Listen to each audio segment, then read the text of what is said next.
The Great Depression hit in 1929, and the first place communities came together to feed each other wasn't a soup kitchen. It was the church fellowship hall. Every woman brought something she made for $1, and those desserts became the comfort food of a generation. These 30 recipes were never in a cookbook. They lived in handwritten cards and Sunday memories. Nobody bakes them anymore. So let's bring all 30 back, starting with number 30. It sounds like a mistake or a punishment, a pie made with vinegar, but in the 1950s, and for 100 years before that, this was the pie you made when the cupboard was nearly bare and the covered dish supper was Sunday. No fruit in the house, no money for it, no problem. A little flour, sugar, butter, an egg or two, and a splash of cider vinegar baked up into a custard pie that tasted impossibly bright and tangy and sweet. Something close to a lemon chess pie, without ever owning a lemon. That was the whole genius of it. The vinegar gave the custard a clean, citrusy sharpness that cut the richness, so a pie that cost pennies tasted like it had fruit in it. It came out of the oven with a thin, crackled top and a soft, quivering golden middle, and warm from the pan it disappeared faster than pies that cost 5 times as much. It was a true poverty pie, a desperation pie they called the whole family of them, born in hard country kitchens and carried right into the prosperous 50s because the women who'd survived on it never forgot how good it was. At a church potluck, it was the quiet entry that fooled everybody. Nobody guessed, and prosperity is exactly what killed it. As fresh fruit became cheap and available year-round, who needed to fake a lemon pie with vinegar? The dish carried a faint whiff of hard times that a more comfortable generation wanted to leave behind. The recipe stopped getting passed down, got left out of the newer cookbooks, and the pie that fed families through the lean years quietly vanished the moment nobody needed it anymore.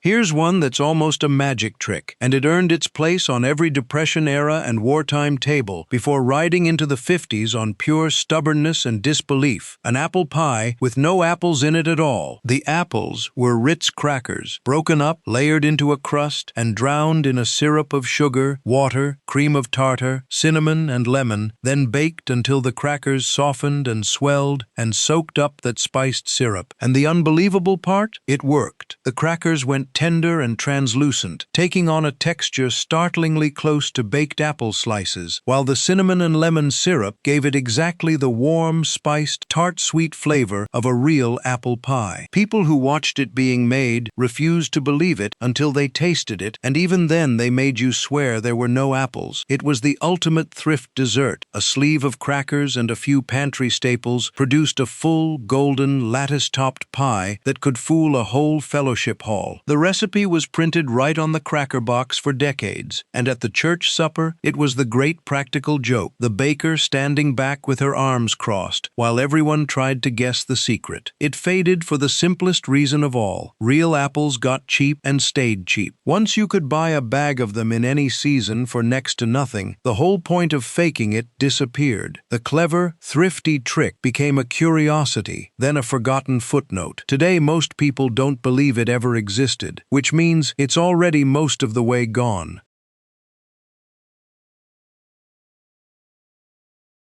This is the cake that taught a generation you could make something delicious out of almost nothing. No eggs, no butter, no milk, and no bowl even required. The wacky cake, also called crazy cake, was born during the Second World War, when eggs were rationed and butter was scarce. Bakers who couldn't waste a single egg found a different way. You mixed the cake right in the pan, sift the dry ingredients together, make 3 little wells in the surface, pour vinegar in one, oil in another, vanilla in the third, douse the whole thing with water, stir, and bake. That was it. A moist, tender chocolate cake from a pantry and a tap. The chemistry was the wonder. With no eggs to bind it, the cake relied on the reaction between vinegar and baking soda to rise, and the result was shockingly good. Soft, dark, moist, with a tender crumb that stayed fresh for days. Nobody tasting it would ever guess it contained not a single egg or drop of milk. Topped with a simple powdered sugar glaze or a cooked chocolate frosting, it held its own against cakes that cost 5 times as much. It carried straight from the war years into the 50s because it was so cheap, so easy, and so reliable. The cake you could make when the budget was gone and the church supper was tomorrow. One pan, pantry staples, practically nothing, and you'd fed the whole hall. It faded as rationing lifted and prosperity returned, and as box mixes promised the same ease with a glossier result. The clever eggless, mixed-in-the-pan cake came to seem like a relic of hard times nobody wanted to remember. The trick of the 3 wells, the vinegar, the no-bowl method, once common knowledge in every kitchen, quietly slipped away, and one of the most ingenious baking solutions ever invented went with it. Many of you have been asking where to find these recipes. We've gathered hundreds of them from the Depression era through the 1970s in our cookbook, Grandma's Kitchen. Complete instructions, pro tips in 10 chapters. Link is in the description below. Now, let's get back to the video.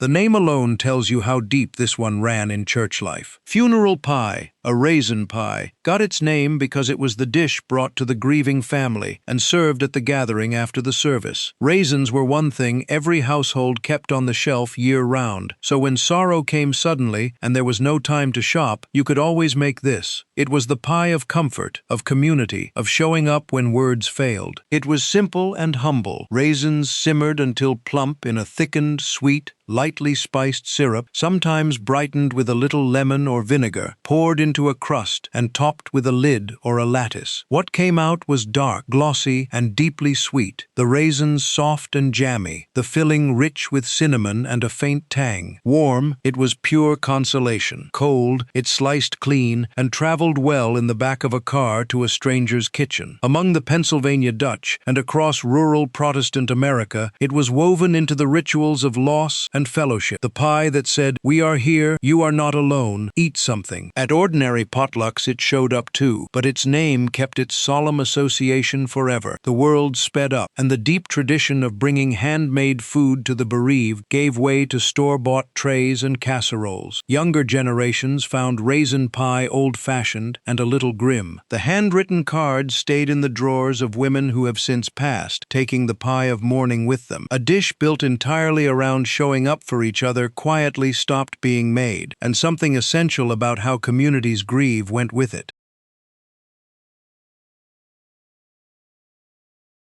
If you grew up anywhere near Pennsylvania Dutch country, the smell of a shoofly pie baking is the smell of church suppers and Sunday mornings. And if you didn't, you've probably never had the real thing in your life. It's a molasses pie, plain and glorious, a bottom layer of gooey, dark, almost wet molasses custard, topped with a thick, sandy blanket of brown sugar and flour crumbs, all baked in a crust until the top set and the bottom stayed sticky. The name, the old story goes, came from having to shoo the flies away from something that sweet, and it was sweet, deeply, darkly so, with the bittersweet, almost smoky depth of real molasses, the crumb topping giving it that perfect contrast of tender cake against gooey bottom. It was a breakfast pie you could eat with coffee, a dessert pie you could carry to the covered dish table, and a thrift pie all at once. Molasses, flour, sugar, and a little baking soda, all pantry staples, all pocket change. For the German farming communities of the mid-Atlantic, it was identity in a pie pan, and it spread outward through church cookbooks and covered dish suppers wherever those families went. A good wet-bottom shoofly was a point of real pride, and bakers had fierce opinions about whether the bottom should be gooey or cakey. Its decline tracks the decline of molasses itself in the American kitchen. As granulated sugar and corn syrup took over, molasses became an oddity, a thing in the back of the cabinet, and a pie built entirely on its dark flavor started to taste strange to younger palates raised on lighter sweets. Outside a shrinking handful of communities, the wet-bottom shoofly pie has all but disappeared, a regional treasure most of the country never even knew to miss.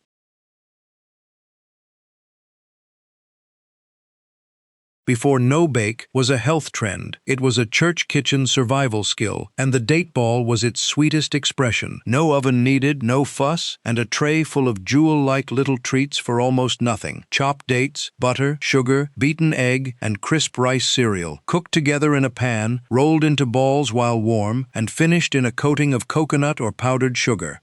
The method was the appeal. You cooked the dates with butter and sugar on the stovetop until they melted into a thick, sticky, caramel-like mass, stirred in the cereal for crunch and the chopped nuts for richness, and then rolled the whole thing into bite-sized balls between your buttered palms. Rolled in coconut, they looked like little snowballs. Rolled in powdered sugar, like tiny truffles. Inside, they were chewy, sweet, and deeply flavored with the caramel richness of cooked dates. They were perfect potluck food. A single batch made dozens.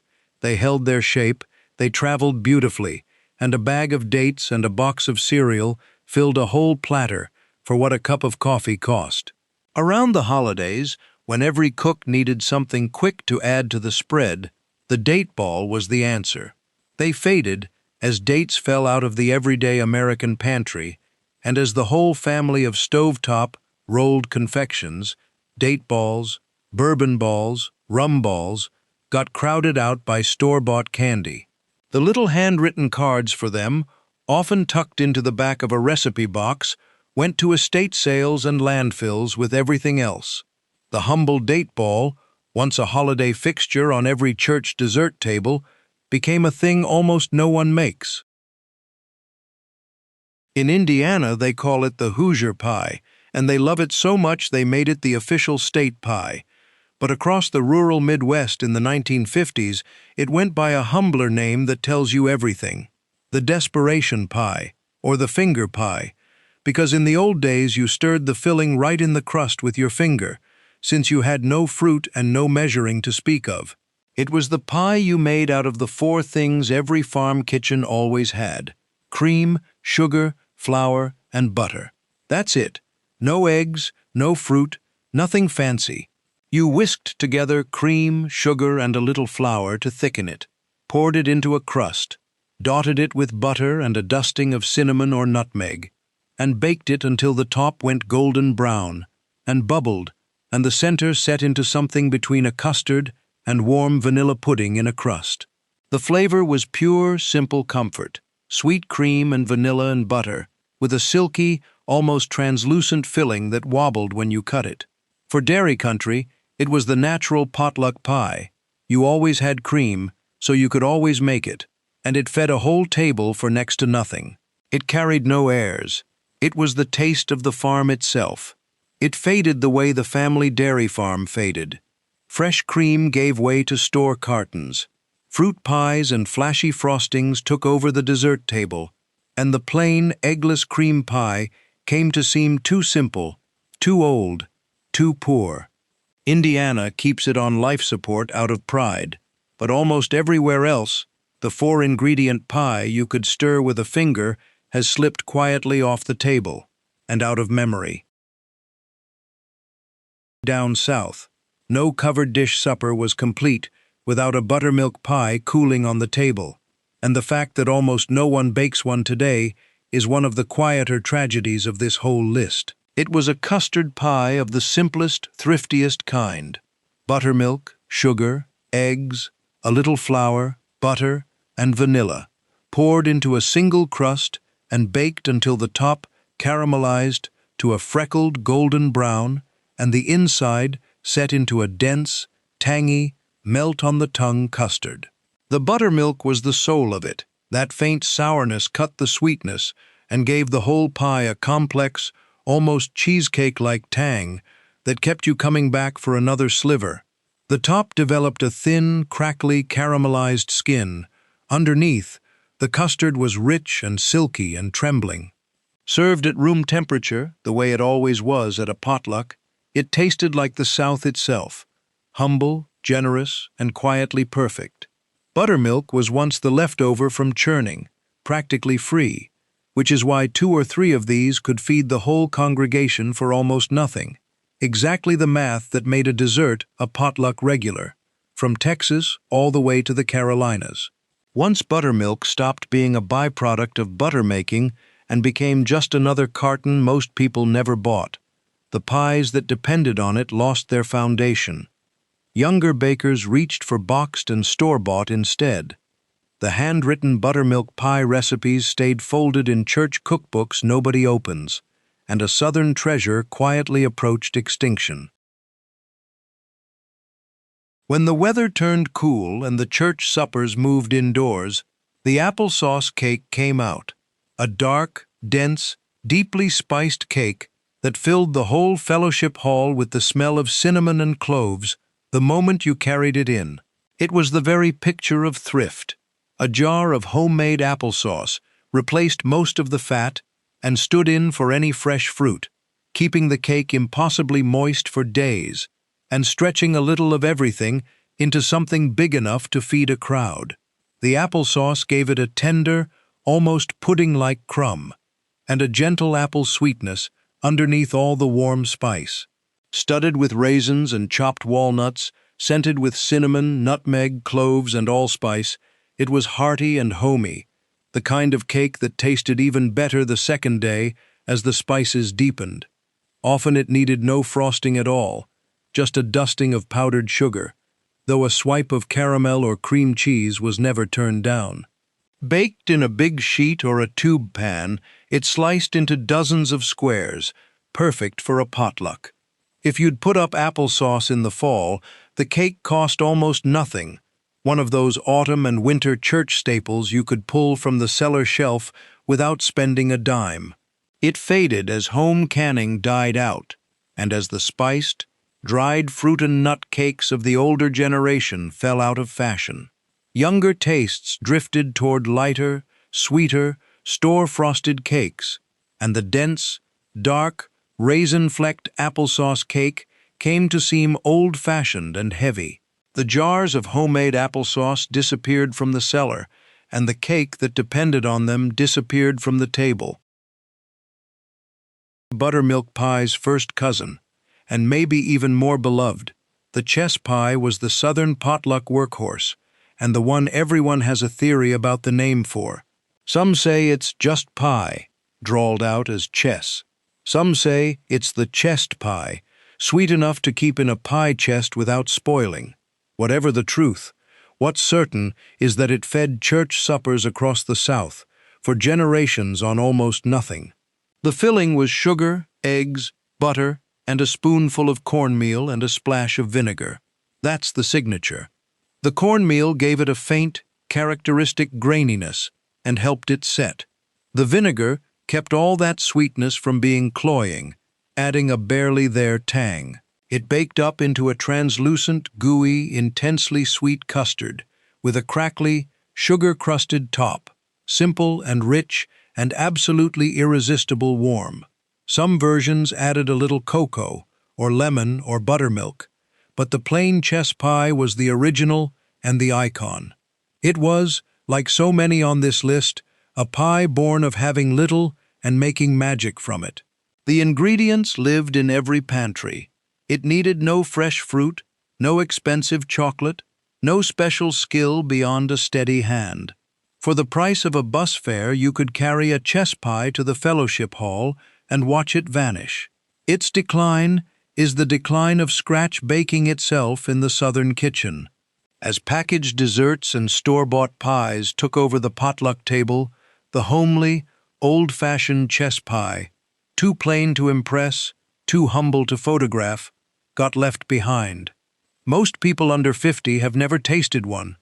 The recipe survives mostly in faded church cookbooks, one estate sale away from being thrown out for good. Don't let the name make you turn away.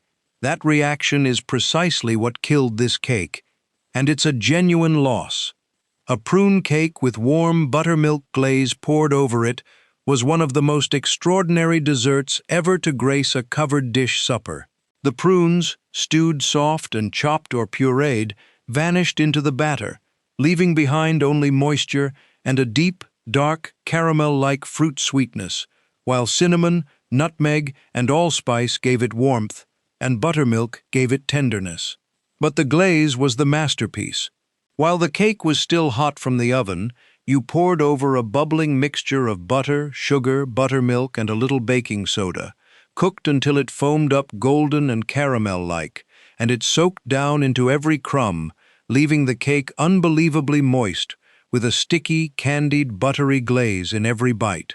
People who claimed to hate prunes ate 3 pieces and demanded the recipe. Prunes kept forever in the pantry and cost next to nothing, and turned a handful of staples into a showstopper that fed a whole table. The cooks who knew its secret guarded their reputations on it. Its death was almost entirely about the word. As prune became a punchline and a symbol of old age, an entire generation refused to even taste anything with the name attached, no matter how glorious. The cake got quietly retired, renamed, or simply abandoned. The buttermilk glaze technique, that magic of pouring hot caramel over hot cake, faded with it, and one of the great unsung potluck desserts vanished, undone not by its flavor, but by its name. In the hills of the South and across Appalachia, the blackberry jam cake was the cake of holidays, homecomings, and the biggest church suppers of the year. A tall, dark, spice-rich layer cake made with a whole jar of blackberry jam stirred right into the batter. It was special occasion baking done the thrifty way. The jam you'd put up in summer became the heart of the grandest cake on the winter table.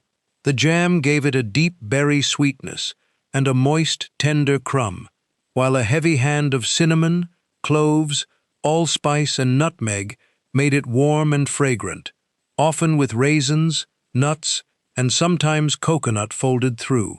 Stacked into 2 or 3 layers, it was traditionally crowned with a caramel icing or a brown sugar panache frosting that set up fudgy and sweet against the spiced cake, a combination that tasted like Christmas itself. It was the kind of cake a woman was known for. In communities where the church homecoming was the social event of the year, a celebrated jam cake was a small legacy, the dish people hoped she'd bring, the recipe younger women angled to learn. Home-canned jam, pantry spices, and pure skill transformed something humble into the grandest thing on the table. It faded as home canning vanished, and as the patient art of stacked, spiced, caramel-iced cakes gave way to box mixes and tubs of frosting. The jam cake takes time, real jam, and a cook who can make a caramel icing without it seizing. 3 things that grew scarce together. Outside a few mountain communities, the blackberry jam cake has all but disappeared, surviving only in the memories of people who still taste Christmas when they think of it. Of all the cookies that filled the trays at a 1950s church social, the snickerdoodle was the one the children went for first. Those soft, chewy, cinnamon sugar-rolled cookies with the crackled tops and the faint, characteristic tang. The funny name and the comforting flavor made them a fixture of every cookie plate, bake sale, and covered dish dessert table in the country. What set a snickerdoodle apart from a plain sugar cookie were 2 things. The dough was rolled in cinnamon sugar before baking, giving each cookie a sweet, spiced, slightly crunchy shell over a soft center, and the dough was made with cream of tartar, which gave it that subtle tang and its signature chewy texture and crackly, wrinkled top. Pulled from the oven just before they fully set, they stayed tender and a little gooey in the middle. Exactly right. Flour, sugar, butter, eggs, cinnamon, and cream of tartar. All pantry staples, producing dozens from one batch. For a church supper or a bake sale, you could fill a whole platter for pocket change, and they were universally loved. The name survived, the cookie did not. Not the real one. The homemade version, made with cream of tartar, pulled soft from the oven that morning, carried warm to the church social. That one is nearly gone. What remains is mostly the store-bought tub, the bakery case version with artificial cinnamon flavor. The little jar of cream of tartar that gave the genuine snickerdoodle its soul sits unused in most kitchen cabinets.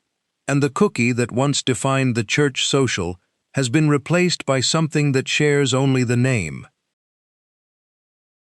Here's a cake with a built-in show, the Lazy Daisy Cake, a moist oatmeal sheet cake topped with a broiled coconut and brown sugar frosting that you ran under the heat until it bubbled and caramelized into a golden, crackly, candy-like crust. It was a 1950s potluck favorite precisely because it was easy, inexpensive, and produced a little drama right there in the oven. The cake itself started with oatmeal soaked in boiling water, which made the crumb wonderfully moist and tender, sweetened with brown sugar and warm with cinnamon. But the topping was the trick everyone remembered: butter, brown sugar, coconut, and a little milk, spread over the warm cake and slid under the broiler until it foamed up, browned, and set into a chewy, toasted, caramelized coconut crown. The contrast of soft, spiced cake against that crisp, candied topping was irresistible, and the broiler step made it feel like magic for almost no effort. It earned its lazy name honestly: a fast, forgiving, one-pan cake that any busy church supper cook could pull together from pantry staples, yet it arrived looking and tasting like she'd fussed for hours. That ratio of effort to reward made it a fellowship hall staple from coast to coast. It slipped away as the broiled topping technique fell out of common knowledge and as coconut drifted out of fashion with younger eaters. The whole genre of warm, oatmeal-based, broiler-finished cakes, once everywhere, quietly emptied out of the cookbooks. Most people today have never seen a frosting made under a broiler, never tasted that caramelized coconut crust, and have no idea what a lazy daisy cake even is. The name makes people recoil today, but the 1950s church baker knew a secret. Mayonnaise is nothing but eggs and oil, the two things that make a cake rich and moist, already emulsified together in the jar. A mayonnaise cake was simply a brilliant shortcut to one of the most tender, moist chocolate cakes you could put on a table, and for decades it was a beloved potluck staple that fooled everyone who didn't know what was in it. You stirred a big scoop of mayonnaise into the batter in place of the eggs and oil, added cocoa and the usual dry ingredients, and baked up a cake that was astonishingly moist, with a fine, velvety crumb and a deep chocolate flavor. There was no mayonnaise taste at all, just richness and moisture. It stayed fresh for days, traveled beautifully to the fellowship hall, and sliced into neat squares that disappeared before the casseroles did. It was a thrift cake at heart. A jar of mayonnaise was cheaper and more reliable than fresh eggs and butter, and it became a point of mischievous pride for the bakers who made it. The fun was in the reveal, watching someone savor a second piece and then gasp when you told them the secret ingredient. It faded for the same reason prune cake faded. The ingredient became a punchline. As mayonnaise cake started to sound like a dare instead of a delight, younger bakers steered clear, and the box mix offered moistness without the strange-sounding secret. The clever jar-in-the-batter trick fell out of the rotation, and a genuinely wonderful chocolate cake got laughed off the table by people who never gave it a chance. For every chocolate lover at the potluck, there was someone who reached past the brownies for the Congo bar, the brown sugar blondie, a chewy, butterscotch-flavored bar studded with chocolate chips and nuts that was, for many, even better than a brownie. It was a one-pan, no-fuss church supper staple that fed a crowd for next to nothing and disappeared just as fast as anything chocolate. The magic of a Congo bar was the brown sugar. Instead of cocoa, you built the batter on a generous amount of brown sugar creamed with butter, which gave the bars a deep, caramel butterscotch flavor and a chewy, dense texture, then folded in chocolate chips and chopped pecans or walnuts. Baked just until set, the edges went slightly crisp while the middle stayed soft and chewy, the chips half melted throughout. Cut into squares, they were rich, sweet, and addictive, the butterscotch answer to the brownie. Mixed in one bowl, baked in one pan, cut into dozens, no frosting required, sturdy enough to stack on a plate and carry across town. A bag of chocolate chips, some brown sugar and butter, and a handful of nuts made a whole pan from pantry change. They've faded as the brownie completely eclipsed them. The blondie survives here and there in bakeries, but the specific homemade Congo bar of the church cookbook, that name, that brown sugar and chocolate chip recipe passed hand to hand at potlucks, has largely dropped out of memory. Ask most people under 50 what a Congo bar is, and you'll get a blank look, even as their grandmother's recipe cards for it yellow in a drawer. If there was one bar cookie engineered for the potluck table, it was this one, the 7-layer bar, also called Hello Dolly bars or Magic Cookie bars. A single pan of pure abundance, built by simply layering ingredients on top of each other and pouring sweetened condensed milk over the whole thing to bind it together as it baked. No mixing, no creaming, no skill, just layers and magic. You started with a buttery graham cracker crust pressed into the pan, then layered on chocolate chips, butterscotch chips, shredded coconut, and chopped pecans, and finally drizzled a whole can of sweetened condensed milk over everything. As it baked, the condensed milk caramelized and pulled it all together into a dense, chewy, gooey, impossibly rich bar. Chocolate and butterscotch melting into the coconut and nuts, the graham crust going crisp underneath. The whole thing a sweet, decadent mess of textures and flavors in every square.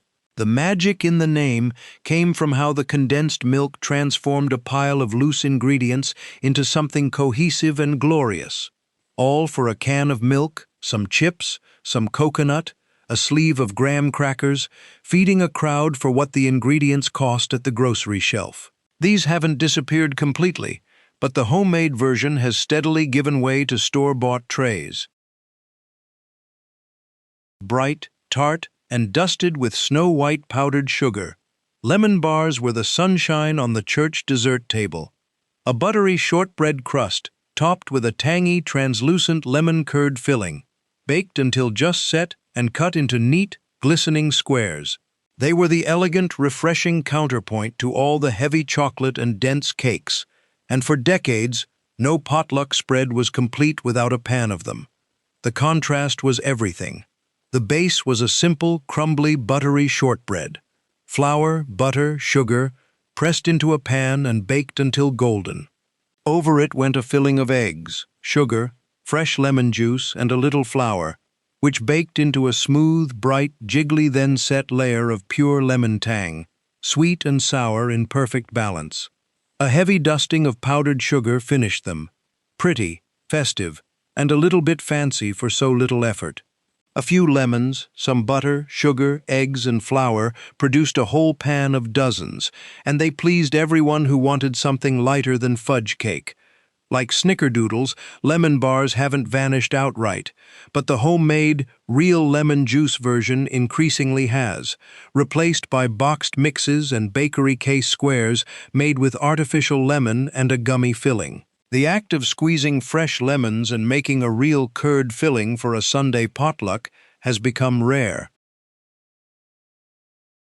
Divinity was the candy that separated the real bakers from everybody else, and the fact that almost no one attempts it anymore is a quiet measure of how much skill has drained out of the home kitchen. It was a soft, white, cloud-light confection, egg whites whipped to stiff peaks, then beaten with a hot, cooked sugar syrup until the whole thing turned glossy, then matte, then set into a tender, melt-in-your-mouth candy, usually studded with chopped pecans. Making it was genuinely hard, and that was the point. You had to cook the sugar syrup to exactly the right temperature, pour it in a thin stream into the beating egg whites, and then keep beating, and beating, until the mixture reached the precise moment when it held its shape but was still soft enough to drop into pretty mounds. Beat too little and it stayed a puddle. Beat too long and it turned to concrete in the bowl. And it famously refused to set at all on a humid day, so generations of cooks knew never to even try making divinity when it was raining. At the church supper, and especially at Christmas, A plate of perfect divinity was a quiet brag, proof that you had the touch. Snowy white, faintly chewy, sweet and nutty, melting on the tongue, all from sugar, egg whites, and pecans. It vanished because the skill vanished. As fewer people cooked candy at home, and as the patience and nerve required became rare, divinity, fussy, weather-dependent, unforgiving, was one of the first things to go. If you've never had panouche, picture fudge's older, more sophisticated cousin, a brown sugar fudge with a deep, caramel-like, almost butterscotch flavor and a tender, fudgy texture that melted on the tongue. The name comes from Mexican Spanish for raw sugar, and the candy itself was a staple of church bazaars, holiday plates, and covered dish tables for generations, before it slipped quietly out of the rotation. Unlike chocolate fudge, panouche got all its flavor from brown sugar, cooked down with butter and milk or cream until it reached the softball stage, then beaten as it cooled until it lost its shine and set into a smooth, creamy candy, usually with chopped walnuts or pecans folded in. The flavor was extraordinary, that deep, toasty, caramel and brown butter richness, sweeter and more complex than ordinary fudge, with a melt-in-your-mouth tenderness when it was made right. And made right was the catch. Like divinity, panouche demanded a candy maker's touch.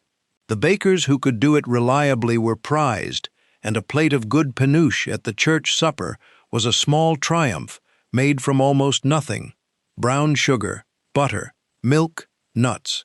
It faded with the whole art of home candy making.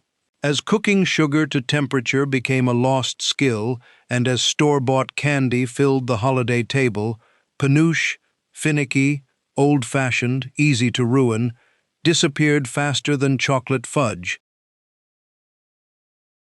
They called it a salad, but make no mistake, at the 1950s church potluck, the 5-cup salad sat firmly on the dessert end of the table, and no one confused it with the green beans.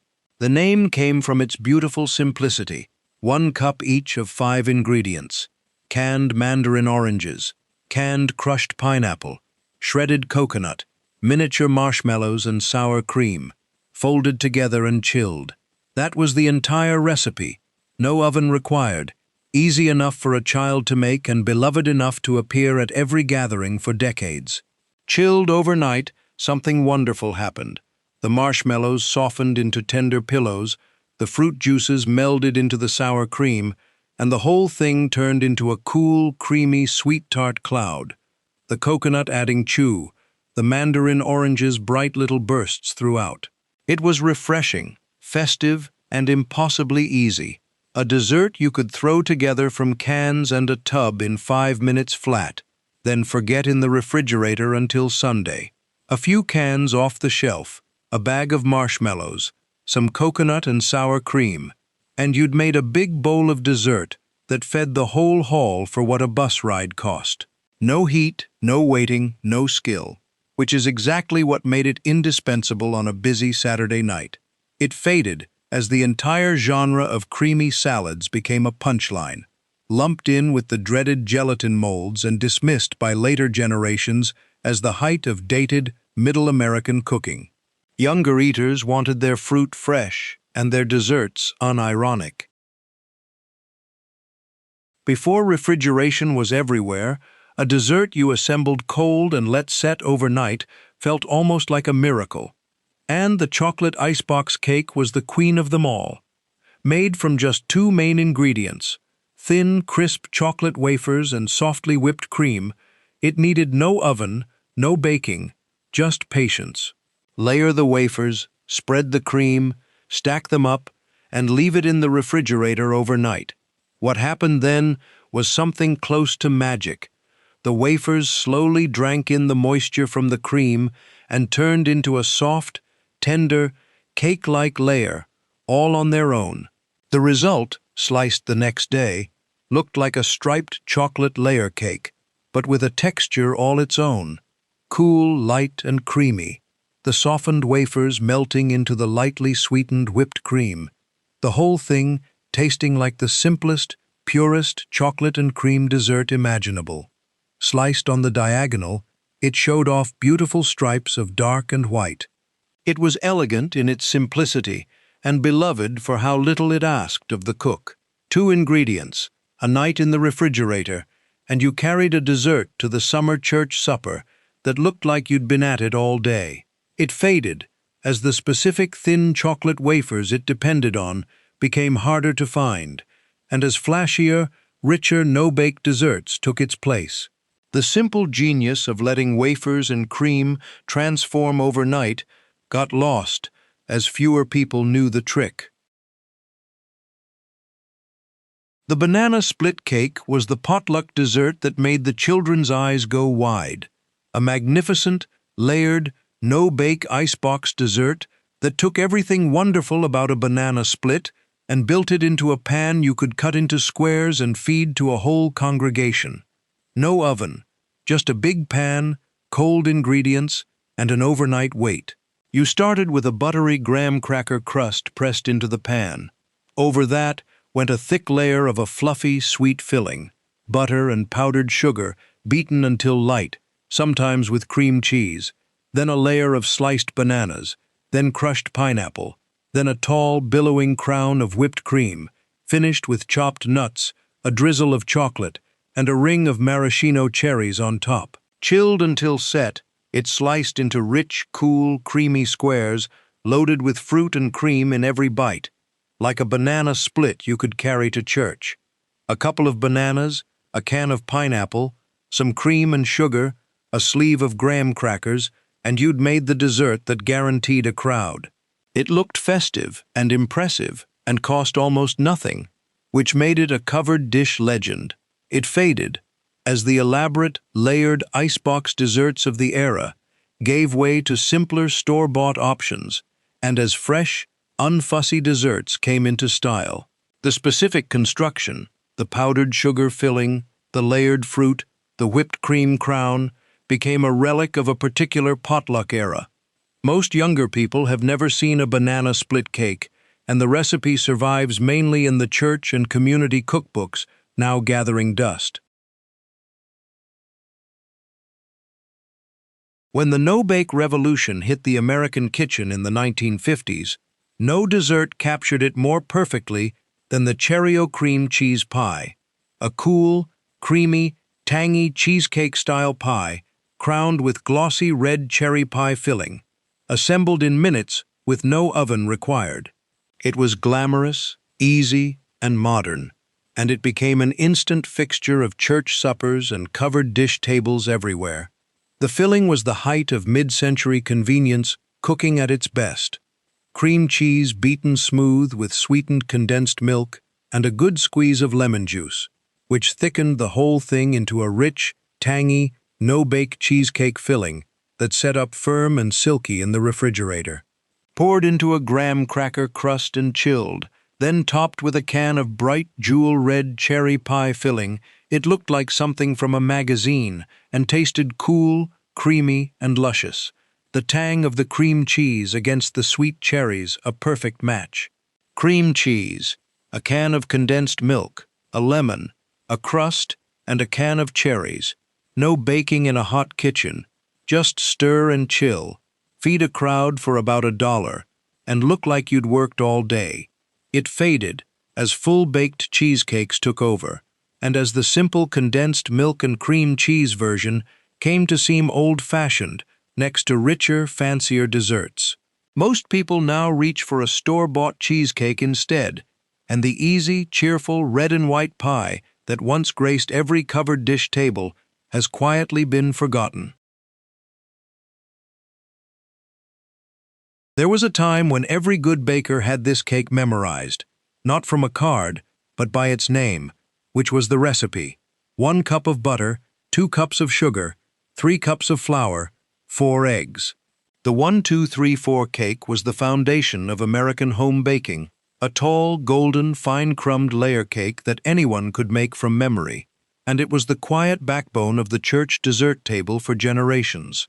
Those handful of ingredients, plus a little milk, baking powder, and vanilla, creamed and beaten and baked, produced a cake with a tender, buttery, close crumb and a beautiful golden crust, rich and just sweet enough, with a pure vanilla and butter flavor that needed nothing else. You could eat it plain, dust it with powdered sugar, top it with berries and cream, or glaze it. It was the endlessly useful cake that worked for any occasion and every season. And what it produced was worth knowing by heart. The smell alone, butter and vanilla and warm sugar, filled the kitchen the way nothing from a box ever quite managed. Sliced, the crumb was close and even, fine-grained in the way that only a properly creamed cake can be, the kind that left the fork clean when you pulled it away. It had the pure, unadorned flavor of good ingredients handled right, sweet without being cloying, rich without being heavy, the sort of cake that made people go back for a second thin sliver rather than one large piece. The formula was simple enough to never need looking up. A baker could turn one out for a covered dish supper without consulting a recipe, and it fed a crowd handsomely on the most ordinary pantry staples imaginable, and there was real pride in that. The women who could produce a 1, 2, 3, 4 cake from memory had a quiet authority at the church supper, not because the cake was fancy, but because the knowledge lived in them. They had made it enough times that their hands knew the proportions. Their arms knew when the butter and sugar had creamed long enough. Their eyes knew when the batter was right. That kind of knowledge, built through repetition, through failure and correction, is exactly what box mixes were designed to replace. It faded as box mixes took over and as the idea of a from-memory cake disappeared from the culture. Why memorize 1, 2, 3, 4 when a box did it for you? The fundamental skill of creaming butter and sugar, of building a cake from scratch by ratio, drained out of the home kitchen within a generation. The plain, perfect cake that every baker once knew by heart became something most people now only buy. Its simple, beautiful formula forgotten. With ermine frosting. Long before red velvet became a trendy cupcake flavor smothered in cream cheese frosting, it was a genuine showpiece of the mid-century Southern church table. A striking deep red cake with a soft velvety crumb and a subtle cocoa and buttermilk tang, crowned not with cream cheese, but with a frosting almost no one makes anymore, the cooked flour ermine frosting. And that original version has very nearly vanished. The cake's velvety texture was the whole point of its name, achieved through the reaction of buttermilk, vinegar, and a small amount of cocoa, which gave it a faint chocolate flavor and, in the old days, a natural reddish tint that bakers heightened with a little food coloring. But the soul of the original was the frosting. Ermine frosting, also called boiled milk or cooked flour frosting, was made by cooking flour and milk into a thick paste, cooling it, and beating it into creamed butter and sugar until it turned light, silky, and not too sweet. Less sugary than buttercream and far more delicate than cream cheese, it was the perfect, sophisticated partner to the tangy cake. A special occasion masterpiece built from humble staples: buttermilk, a little cocoa, flour, butter, sugar, transformed by patience and skill into something dramatic and refined, for not much more than it cost to bake an ordinary yellow cake. It faded in a strange way. Red velvet survived, but the real one didn't. Modern red velvet abandoned the ermine frosting for cream cheese, doused the cake in artificial red dye, and turned a subtle, tangy Southern classic into a sweet novelty. The patient art of ermine frosting, cooking the flour paste, beating it just right, fell out of knowledge entirely. The original red velvet, the one the church ladies actually made, is now almost completely forgotten beneath its own famous name. A towering snow-white coconut cake was the crown jewel of the Southern church dessert table, the cake that made the whole fellowship hall go quiet when its dome was lifted, the one reserved for Easter, homecomings, and the most important Sundays of the year. Tall, tender, blanketed in fluffy white frosting and an avalanche of shredded coconut. It was as close to a holy object as a dessert could be, and the real, from-scratch version has all but disappeared. The original was a labor of devotion. The cake itself was a tender white or yellow layer cake, often 3 or 4 layers tall, sometimes brushed with coconut milk to keep it impossibly moist. The frosting was traditionally a 7-minute frosting, egg whites and sugar beaten over heat into a glossy, marshmallowy cloud, slathered between and over the layers, and then completely buried in coconut, ideally fresh coconut grated by hand, which the most dedicated bakers cracked, drained, and shredded themselves. A few cooks even soaked the cake for days, so it grew moister and more flavorful as the big Sunday approached.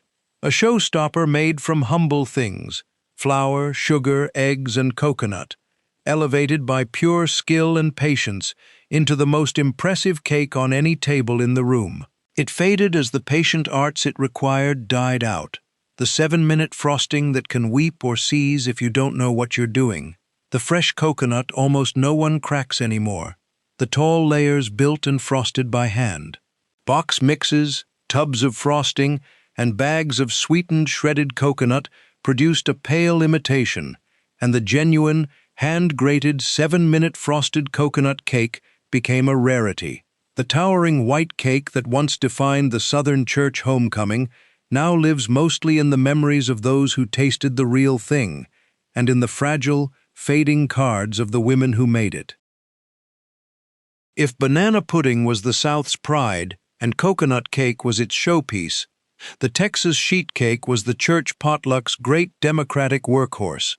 A vast, thin, intensely chocolatey sheet cake poured into a big jelly roll pan and topped, while still warm, with a poured fudge frosting that soaked in and set to a glossy, fudgy sheen. One pan fed a small army, and it disappeared faster than almost anything on the table. The method was its own kind of magic.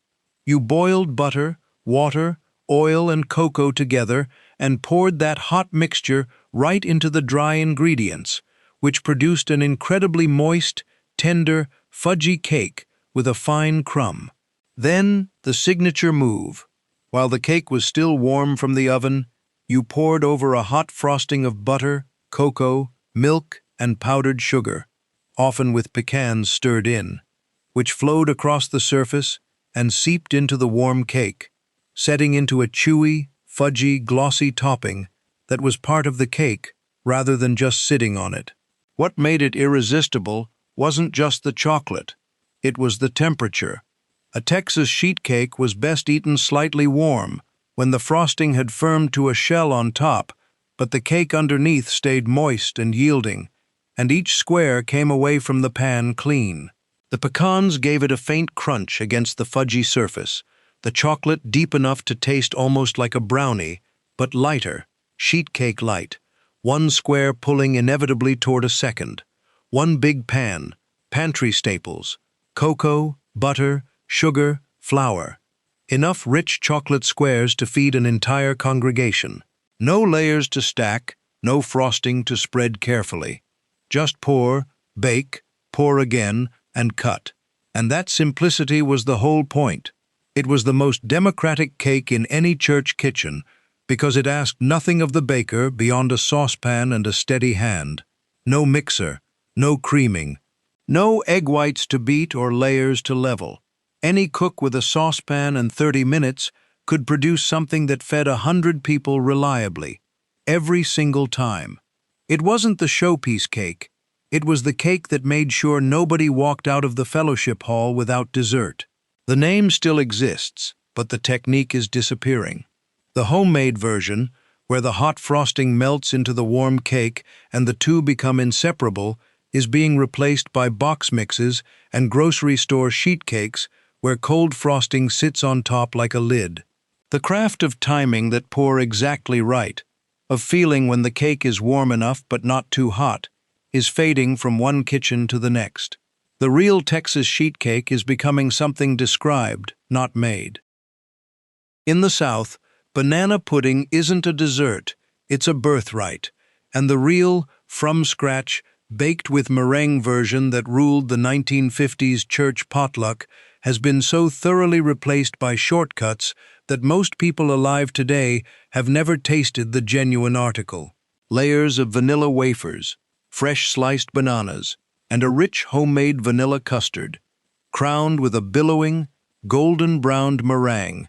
That was the original, and it was glorious. Everything was made by hand. The custard was cooked slow on the stovetop.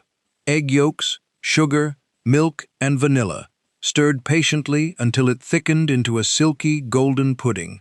Then came the layering, a base of vanilla wafers, a layer of sliced ripe bananas, a pour of warm custard, and on until the dish was full, the wafers softening into almost cake as they soaked up the custard. The whipped egg whites left over from the yolks were beaten with sugar into a meringue, spread over the top, and the whole thing slid into the oven until the meringue turned into a golden-tipped, toasted cloud. Served warm or chilled, it was creamy, fruity, comforting perfection. A box of wafers, a few bananas, eggs, milk, sugar. And you'd made the dish people specifically hoped a certain church lady would bring, because hers was the best. Bringing the banana pudding was an honor and a responsibility. The shortcuts took over completely, and what they left behind is a ghost. Instant pudding mix replaced the cooked custard. Whipped topping from a tub replaced the baked meringue. The oven step disappeared entirely. The banana pudding most people know now is assembled cold from a box and a tub. And while it's fine, it carries none of the custard's richness, none of the meringue's warmth. The real one has slipped away from all but a handful of kitchens, and most people don't know what they're missing. And here it is, the cake the best baker in every Southern congregation was secretly judged by, the one that separated the truly gifted from everyone else, and the one whose signature is now so nearly a lost art that finding someone who can still make it right is like finding buried treasure. The caramel cake. Tender golden layers blanketed in a real cooked caramel icing. A frosting so difficult, so unforgiving, and so sublime that it became the ultimate test of a baker's skill. The cake itself was a simple, buttery yellow layer cake. Beautiful, but not the point. The point was the icing, and it was genuinely hard. You made a true caramel, cooking sugar, often part of it caramelized separately in a hot skillet, until dark and smoky, with butter and milk or cream, boiling it to exactly the right temperature, then beating it as it cooled to the precise moment when it was thick enough to spread, but not yet hardened into candy. Spread too soon and it ran off the cake. Wait a heartbeat too long and it seized into a solid mass in the pot, and you started over. Done right, it set on the cake into a smooth, fudgy, deeply caramelized frosting with a flavor, toasty, buttery, almost burnt sugar complex that no other icing on earth could match. This was the grand finale of the Southern church dessert table, the special occasion masterpiece, the cake a celebrated baker was known for across the whole community. Sugar, butter, milk, eggs, flour, the humblest staples on earth, transformed by pure skill into something that tasted like a luxury. And skill is exactly what its survival depended on, which is exactly why it's nearly gone. Cooking caramel by feel, by color and temperature, and beating it to the precise spreading moment is a craft that takes practice, nerve, and a teacher to learn it from. That chain of teaching, mother to daughter, church lady to young bride, has been broken. Box mixes and tubs of caramel-flavored frosting offered an easy fake, and the genuine cooked caramel icing fell out of practice within a generation. Today, the cake that once defined the finest baker in every Southern church is a vanishing art, its secret held by a handful of aging hands and written on cards that when they're gone will take the real caramel cake with them, for good. 30 handwritten cards, 30 church ladies, 30 pans that came back from the fellowship hall, scraped clean every single Sunday, and almost none of them made any more. because the suppers faded, the bakers passed on, and nobody wrote down what they did by feel. They didn't disappear because they weren't good enough. They cost almost nothing, and they fed 100 people, and they tasted like home.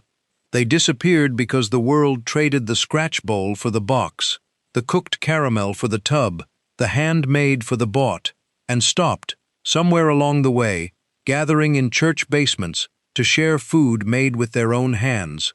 But you just kept them alive a little longer, simply by watching. So tell me in the comments, which one did your grandmother make? Which one just brought back the smell of a church kitchen, the long folding tables, the woman whose dish everybody waited for? Because that's how these come back from the edge. One memory, one comment, one person refusing to let her recipe be forgotten. If this brought that old fellowship hall back to life for you, subscribe and stay with me. There's a whole lost world of forgotten food still waiting, and we're going to bring it all back, one vanished recipe at a time. Thank you for pulling up a chair at the table. I'll see you at the next one.